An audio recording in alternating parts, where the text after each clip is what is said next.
Hello.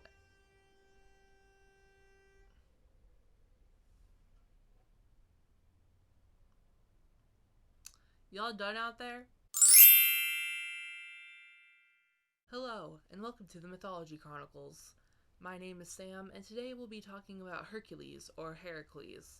Originally, this was going to be a Hercules versus Herakles video, but as I read into the myth, it was the same myth, just under different names.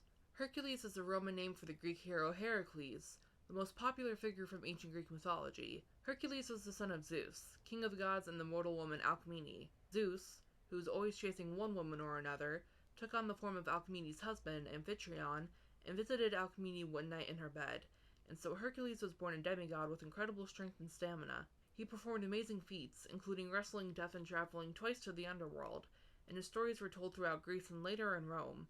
Yet his life was far from easy from the moment of his birth, and his relationships with others were often disastrous. This was because Hera, the wife of Zeus, knew that Hercules was her husband's illegitimate son and sought to destroy him. In fact, he was born with the name Alceus and later took the name of Heracles, meaning glory of Hera, signifying that he would become famous through his difficulties with the goddess. The demigod, who suffered like mortals and who could make a mess of things in life just as easily as any man or woman, but perform deeds no mortal could, had great appeal for the people of Greece and Rome. Hercules was a kind of superpowered everyman who suffered disappointments, had bad days, even bad years, and eventually died due to another's trickery. These stories, besides simply being entertaining, would have served an ancient audience by letting them know if bad things could happen to a hero like Hercules, they had nothing to complain about regarding the disappointments and tragedies in their own lives. Hercules served as a symbol of the human condition where, to use Hemingway's phrase, a man may be destroyed but not defeated. An interesting aspect of Hercules' character is that, because of his divine strength and abilities, he did not have to willingly submit to any of the labors or punishments that were imposed upon him. He chose to suffer indignities such as the famous 12 labors or a servitude to the Queen Omphale, and did so willingly. His inner strength and ability to endure hardships made him an inspirational figure to the people and a symbol of stability in the midst of chaos, even if it was a chaos he himself had created. Although he was seen as a champion of the weak and a great protector, Hercules' personal problems started literally at birth. Hera sent 2 witches to prevent the birth, but they were tricked by one of Alcmene's servants and sent to another room. Hera then sent serpents to kill him in his cradle, but Hercules strangled them both. He was brought up at the court of his supposed father Amphitryon, where he had the best tutors in the land who taught him wrestling, horseback riding, fencing, archery, how to drive a chariot, play the lyre, and sing. Hercules did not know his own strength, however, and killed his music teacher, Linus, by hitting him with a lyre one day during an argument. He was then sent to tend the flocks to keep him out of trouble. This seems to have been an impossibility for Hercules, however, as he heard that the Theban army had been defeated by a band of minions, and, feeling that this was unjust, he led a band of Theban warriors to defeat the minions and restore order to Thebes. King Creon of Thebes gave Hercules his daughter, Megara, in marriage as a sign of his gratitude. At this point in the story, Hercules was a young successful hero, married, and, in time, with 3 strong sons. Hera could not tolerate the situation and so sent upon him a madness in which he killed his children, and, in some versions, Megara as well. He continued in his rage until Athena knocked him out with a stone and, when he came to, he was overwhelmed with grief at what he had done. He would have killed himself, but his cousin Theseus convinced him that that would be too cowardly, and he must find a way to atone for his sins. Hercules consulted the oracle at Delphi, who told him that he must attach himself to his cousin Eurystheus, king of Tyrans and Mycenae, who devised labors to expiate his sins. These labors originally numbered only 10, but later grew to 12. After Delphi, he was no longer known as Alceus, and he took the name Herakles. The 12 labors of Hercules were: to kill the Nemean lion, who was impervious to all weapons. He trapped the lion in a cave and strangled it with his bare hands. He then skinned it, and ever after wore the skin as his cloak. 2. To kill the monster known as the Hydra, who had 9 venomous heads, and, when one was cut off, 2 more would go in its place. With his nephew, Hercules cut off the heads, and his nephew then seared their necks with a torch to prevent them growing back. Hercules then dipped his arrows in the Hydra's blood for future use, since it was so venomous it killed quickly. Because he had his help in the labor, Eurystheus would not count it as one of the 10 and assigned another. 3. To capture the Cernician hind, who was sacrificed to the goddess Artemis. Hercules spent over a year trying to catch the deer with the golden antlers alive, and finally brought it down with an arrow to the hoof. Even so, Artemis refused to allow him to take the deer, and would have killed him for hunting it, until she heard the story of his labors and let him go. 4. To capture the Erymanthian boar. This labor took Hercules to the land of the centaurs, and the wine he had been given to attract the boar drew the centaurs to him. They attacked him and he had to kill many of them, but brought the boar back alive to Eurystheus. It was during this labor that he took part in the adventure with the hero Jason and his Argonauts. 5. Cleaning the stables of Augeas in a day. Eurystheus felt his side adventure with the Argonauts was an unnecessary luxury on Hercules' part, and so devised an impossible task for his next labor. The stables of King Augeas were immense and his herd vast, and there seemed to be no way for anyone to clean them in a month, let alone a day. Hercules said he would do it, but made Augeas promise him 1/10 of the herd if he succeeded. Augeas agreed since he knew he could not lose, but Hercules diverted 2 rivers to flow through the stables and clean them completely. Augeas then refused to honor the deal he had made. Hercules felt cheated and swore he would return and kill Augeas once he had completed his labors for Eurystheus. Eurystheus, however, told him he could receive no payment for his labors and that, by trying to profit, he had disqualified that labor and would have to do another to make up for it.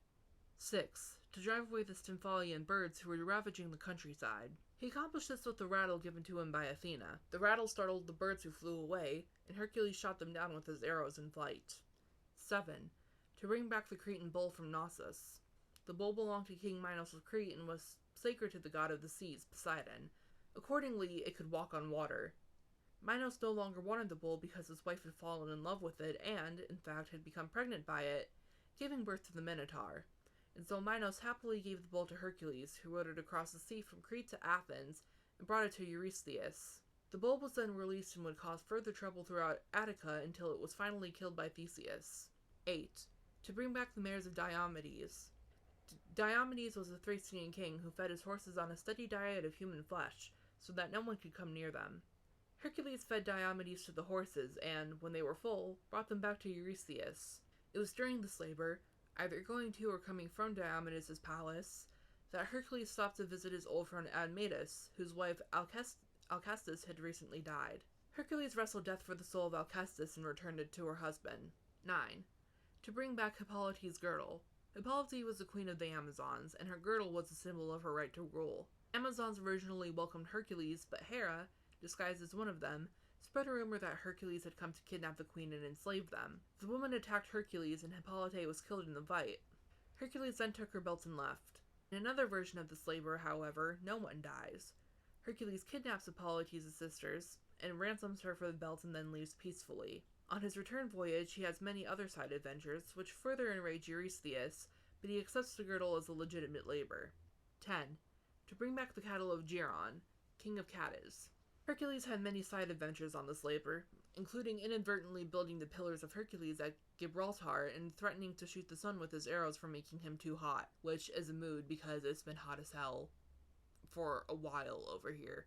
I, too, would shoot the sun. When he finally reached Cadiz, which is now, today, Spain, he had many problems rounding up the cattle, including having to chase down a bull. The herd had to be complete in order for it to be accepted for the labor. Bringing the cattle back to Greece, Hera sent gadflies to sting the beasts and scattered them, so Hercules had to round them up again. Then the Princess Keltine saw Hercules and fell in love with him. She hid the cattle and would not divulge their whereabouts unless he had sex with her. This he did, and so became the father of Celtis, progenitor of the Celts. He finally brought the cattle back to Eurystheus, who accepted the labor as legitimate. 11. To bring back the golden apples of Hesperides. En route to the sacred grove where the apples grew, Hercules found Prometheus bound to his rock and set him free. Prometheus was grateful and told him that the apples were guarded by a dragon named Ladon, who could not be conquered, and so Hercules should try to get the titan Atlas, who held up the earth and heavens on his shoulders, to get the apples for him. When Hercules reached the grove, Atlas agreed to help, but Hercules would have to shoulder the weight of the world, while Atlas went to get the apples. Hercules accepted the load and Atlas got the apples. When he returned, however, Atlas did not want to take back the weight, and was going to leave Hercules in his place. Hercules cheerfully agreed to stay and hold up the universe, but asked Atlas if he could take the weight again just for one moment so he could adjust his cloak to cushion his shoulders. Atlas took back the universe and Hercules picked up the apples and left. And finally, 12. To bring back Cerberus, the guard dog of the underworld. For the last labor, Eurystheus decided on something he knew would be impossible. to bring back, alive, the three-headed dog who guarded the entrance to Hades. Before he could enter the underworld, Hercules had to become initiated in the Eleusinian mysteries at the sacred city of Eleusis. Yep, that's how you read that. I totally know how to read.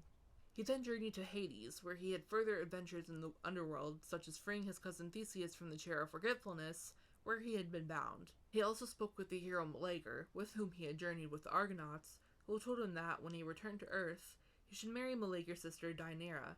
Hercules was allowed by Hades to take Cerberus, provided he did not hurt the dog.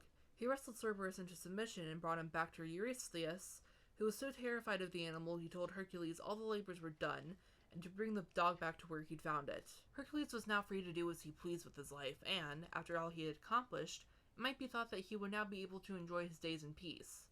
This would not be so. Whether through the trickeries of Hera or his own temper and lack of restraint, Hercules would endure further troubles. Struck again by Hera with madness, Hercules killed the prince Iphitus and was told by the oracle that he must sell himself as a slave to atone for his sin. He became the property of Queen Omphale of Lydia, who made the hero dress in women's clothing and do needlework with the other ladies of the court. Omphale eventually took him as her lover and then set him free. He then went on an expedition to Troy, which, with the help of other heroes, he conquered long before the Trojan War, and then became involved in a war with the Titans of Sicily. The Titans had been defeated centuries before by Zeus and had risen again, and, according to prophecy, the gods could only win this time with the help of a mortal hero. Hercules helped to defeat the Titans and rescued the world from chaos and the gods from imprisonment. He then sailed back to Greece to get revenge on Augeas for refusing to honor his agreement when he cleaned up the stables. Hercules was defeated in this battle because he was still weakened from the war with the Titans. He left Augeas' land and, after further adventures, landed in Calydon, where he met and fell in love with the princess Deianira, sister of Meleager. He had to wrestle the river god Achelous for a hand and won, and so was married. Deianira and Hercules lived happily for a time in Calydon until he accidentally killed his father-in-law's cupbearer. Although it was an accident and he was forgiven by the king, Hercules could not forgive himself and so decided to leave the city with Deianira. They reached the river Evenus, where they met the centaur Nessus, who offered to carry Deianira across his back. Upon reaching the other side, however, he tried to rape her and Hercules shot him with one of his arrows.